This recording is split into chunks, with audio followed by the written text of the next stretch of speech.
কতদিন পরে তোকে পেয়েছি। তোমার এই দুটো আম কি আমি খেতে পারবো? কেন? সামাজিক যোগাযোগ মাধ্যমের পরিচিত মুখ ও কন্টেন্ট ক্রিয়েটর বনি আমিনের উপর একদল যুবকের হামলার অভিযোগ উঠেছে। এই ঘটনার একটি ভিডিও সামাজিক যোগাযোগ মাধ্যমে ছড়িয়ে পড়ার পর নেটিজেনদের মধ্যে ব্যাপক আলোচনা ও প্রতিক্রিয়ার সৃষ্টি হয়েছে। মঙ্গলবার 21 জুলাই রাতে ইতালির রাজধানী রোমের তর্পিনেতারা আবাসিক এলাকায় এই ঘটনা ঘটে বলে জানা গেছে। সামাজিক যোগাযোগ মাধ্যমে ছড়িয়ে পড়া ভিডিওতে দেখা যায় রাতের বেলায় এক ব্যক্তি বনি আমিনকে ঝাপটে ধরে আক্রমণাত্মক আচরণ করছেন। সেখান থেকে নিজেকে ছাড়িয়ে তিনি দৌড়ে পালানোর চেষ্টা করলে কয়েকজন তাকে ধাওয়া করেন।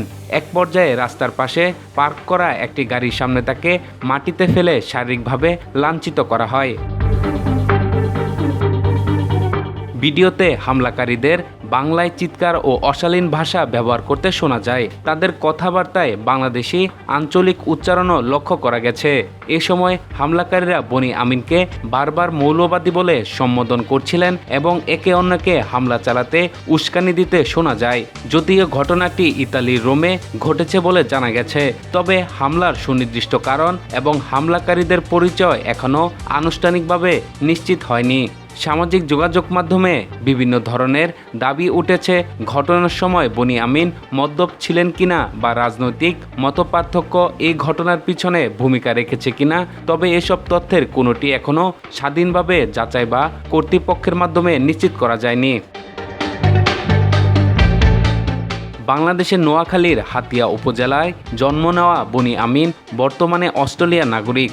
ভ্রমণ বিষয়ক কন্টেন্ট নির্মাতা হিসেবে তিনি বিশ্বের ৮০টিরও বেশি দেশ ভ্রমণের অভিজ্ঞতা নিয়মিত ফেসবুকে শেয়ার করে পরিচিতি অর্জন করেছেন।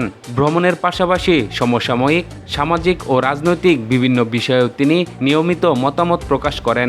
বিদেশের মাটিতে একজন বাংলাদেশি বংশোদ্ভূত কন্টেন্ট ক্রিয়েটরের উপর হামলার এই ভিডিও ছড়িয়ে পড়ার পর প্রবাসী বাংলাদেশি কমিউনিটি এবং সামাজিক মাধ্যমে ব্যবহারকারীদের মধ্যে ক্ষোভ ও নিন্দার সৃষ্টি হয়েছে। ঘটনার সঙ্গে জড়িতদের দ্রুত শনাক্ত করে আইনের আওতায় আনার দাবি জানিয়েছেন অনেকেই।